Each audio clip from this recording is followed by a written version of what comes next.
bit. And we have a lot, we're in the thick of a lot of conversation with the Philadelphia Eagles. So let's go to the Comcast Business Hotline. He's brought to you by Landis Block. Create your very own jaw-dropping backyard paradise online at landisbc.com. Adam Schefter joins us. And Adam, a big point of news yesterday for the Philadelphia Eagles. Brandon Graham announces his retirement after 15 years with the Philadelphia Eagles. What was your initial reaction to that news? Well, I think it's a situation where the guy's been tremendous, and he's been somebody that you look to on and off the field as a leader, and it's a situation where basically, the guy came in and there were questions about whether he was going to make it initially as a first-round draft pick. And not only did he make it, but became the longest tenured Eagle in franchise history, which is quite a feat when you look at it. Guy was incredible, and bravo on a great career, carried himself with class and dignity. Just an impressive guy. And a huge loss, by the way, a Michigan guy. So you got a little Schefter love there, right? Of course. Well, that gets factored into the answer. You guys are family there. The loss to the Eagles, it's amazing. And Jimmy Kempsky, one of our fine writers here in town, brought up the point today. Right now, the Eagles currently, Adam, have 4 players on the roster over the age of 30 that will play this season. That seems incredible to me. Is that as odd as it sounds? 4 over 30. Yes. So they have 4 guys on the roster. Dallas Goedert's one of them, by the way. You got your long snapper. You got Lane Johnson. You have your kicker, Jake Elliott. And Dallas Goedert, who may be moved on.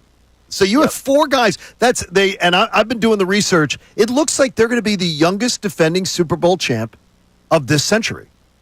Yep. Well, and again, we've talked about the added draft picks that they have in other years, right? Sure. That means that they're going to continue to get younger and younger and younger. So that trend that you just pointed out is going to continue and continue to go that way. That's just the way it is. That's the way they've set it up. I'm also fascinated as to, with all those draft picks, what Howie may be wanting to do with them. Right. And I had a source in Georgia football speak to me last week and say that they said, well, from what I'm hearing, you're going to get another dog this week and then another one before camp.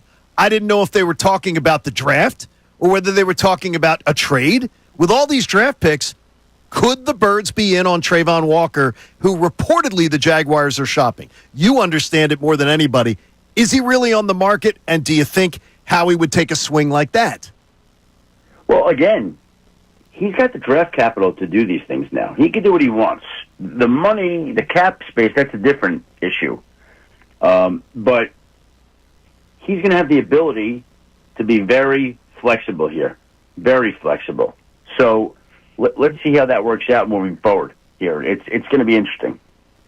Now, Adam, the Eagles have made some moves at edge rusher already, so we're looking at the acquisitions of Josh Uche and also Azeez Ojulari. What do they do in replacing Josh Sweat for this Eagles team?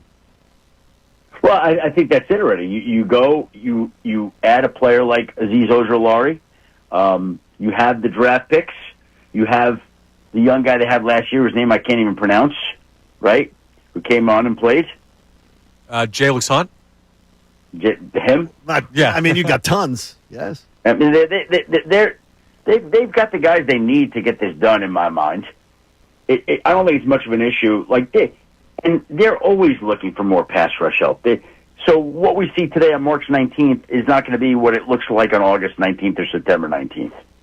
When you talk about leadership in the NFL, though, and in a locker room, it's amazing. They go and they win a Super Bowl when they lose Jason Kelce and Fletcher Cox in one off season, 2 of their biggest leaders all time in this franchise.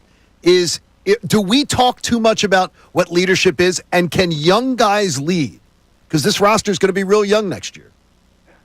I think leadership is overrated to me to a certain extent. I think when teams win, all of a sudden everybody is a leader.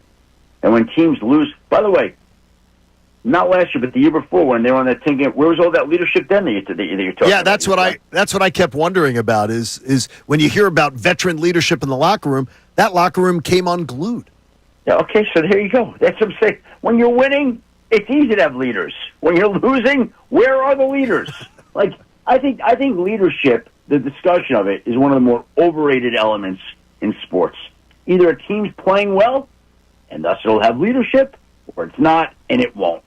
Right? This Eagles team, when it was losing, didn't have leadership.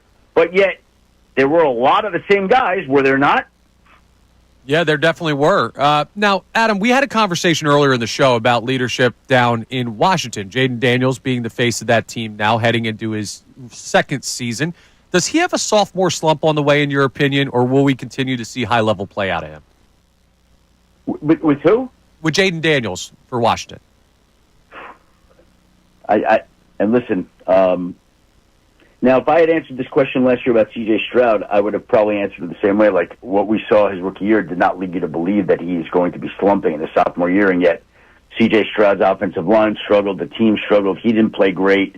He still looks like he's going to be an excellent quarterback in this league, but I think we have to ramp down some of the praise for him after last year and now wait and see.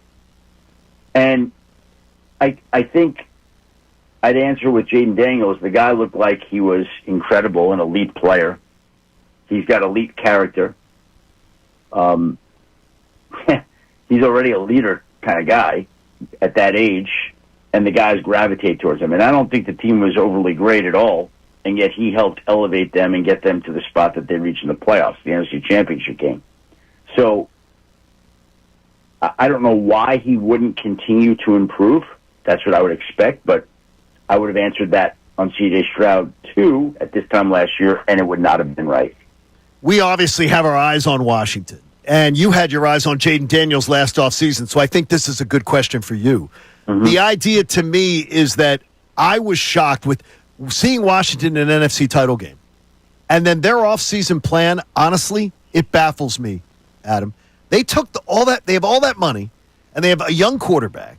And to me, they went and got old and bought some descending assets, some assets that are declining, more than trying to sort of follow the Eagles' business model of building something that's going to be sustainable for maybe 4, 5, 6 bites at the apple.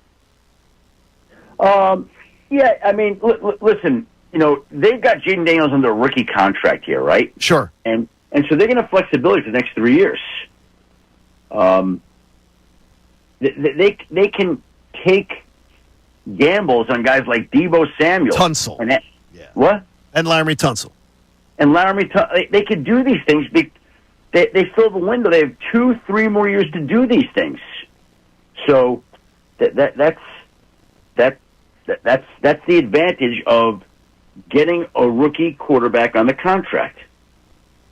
Now, Adam, looking at a trend with the Philadelphia Eagles defense, we've seen them add multiple players from the Georgia Bulldogs, and that has become a thing in Philly for years now, it feels like. They had another one in Azeez Ojulari. We brought up the potential of Trayvon Walker being shopped, and could the Eagles be in on him? Is there a point where you say it's almost too much of the same team on the Eagles, or if you find good players, does that not matter? I don't think it's too much. Again, it's worked for them. So why would you not continue to do that? I mean, that's the deal. They found success there. They won a Super Bowl there. If it's working, you're going to do it. If it's not, then you go a different direction. But they've had great success at that school. They've hit the right guys. Have you ever seen a team do this, though, where they go so strongly into one college organization? Well, Baltimore with Miami and Ed Reed and Ray Lewis is pretty good, and I'm sure there were more. Yeah. So I'm sure there are other examples. Is when you look at the Eagles offseason and you're talking to people around the NFL about this upcoming draft, how much are teams excited about what's the ability they're going to have to stockpile talent, especially in the first 3 rounds, Adam? Are you hearing NFL executives really excited about this cast of characters that are available to be drafted? Well, the one thing that I've heard from teams are a few things. I've heard that the player from 10 is very similar to the player available at 35, and that the strength of this draft is in the middle rounds. So where the Eagles are, that would seem to play into the strength of the draft then, right? They're going to get a good player, and then they got extra picks in the middle rounds. And people are going to maybe want some of their middle round picks that they have so many of in trades to go grab talent, correct? And this is an organization that loves to wheel and deal those picks and manipulate the draft and move all around the board and kind of move out of a slot, move up to go get the guy they like, or move back to get extra picks because they think there's a certain area that they want to hit later on. I mean, that's what they've done. And that's what I would expect that they're going to continue to do here, that they're going to be very busy doing all this stuff here.